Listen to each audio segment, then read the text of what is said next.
সুন্দৰী যুৱতীক বিয়া পাতিলে আপুনি হ'ব পাৰিব কোটিপতি। যে আমার এই বোনকে বিয়ে করবে তাকে আমি নগদ 9 লক্ষ টাকা সহ এই বাড়িটা লিখে দেব। সুন্দৰী যুৱতীক বিয়া পাতিবলৈ দিছে বাম্পাৰ অফাৰ। আর এই বাড়িটা আমি বানাচ্ছি শুধু এই বোনের জন্য, যে এই বোনকে বিয়ে করবে তাকে এই বাড়িটা আমি লিখে দেব। বিয়া পাতিবলৈ ইতিমধ্যে লাখ লাখ যুৱকে আবেদন কৰিছে। আপুনি যদি কোটিপতি হ'ব বিচাৰে তেনেহলে আজি বিয়া পাতিবলৈ আবেদন কৰক। যে আমার এই বোনকে বিয়ে করবে তাকে আমি নগদ 9 লক্ষ টাকা সহ এই বাড়িটা লিখে দেব।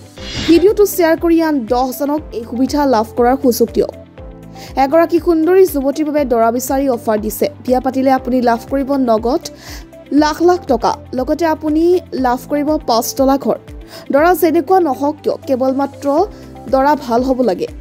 হয়, ইতিমধ্যে ভিডিঅ'টো আপোনালোকে শুনা পালে এগৰাকী সুন্দৰী যুৱতীৰ বাবে কেনেধৰণৰ দৰা প্ৰয়োজন। সুন্দৰী যুৱতীৰ বাবে দৰা বিচাৰি বিজ্ঞাপন।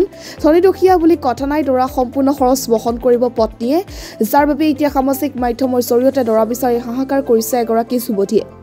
আপুনি যদি এনেদৰে বিয়া পাতি কোটিপতি হ'ব বিচাৰে তেনেহলে আজি যোগাযোগ কৰিব পাৰে। আপুনি বিয়া পাতিব পাৰিলেই হ'ব কোটিপতি। ইচ্ছুক প্ৰাৰ্থীয়ে ইতিমধ্যে আবেদন কৰা আৰম্ভ কৰিছে। সেই দেৰি নকৰি ভিডিঅ'টো শ্বেয়াৰ কৰি আপুনিও আবেদন কৰিব পাৰে।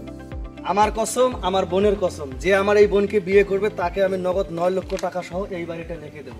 আর এই বাড়িটা আমি বানাচ্ছি শুধু এই বোনের জন্য, যে এই বোনকে বিয়ে করবে তাকে এই বাড়িটা আমি লিখে দেব। বোনের ছোট্ট একটা সমস্যা আছে, পুরো 5 তলায় করে দেব। 5 তলায় কমপ্লিট করে দেব, তাতে কোনো আপত্তি নেই। সে সাইজে যেমনই হোক, মোট কথা সমাজে চললে হবে। আর দ্বিতীয় কথা হচ্ছে তার মন মানসিকতা খুব ভালো হবে, যে আমার বোনকে সবসময় সুখে রাখবে।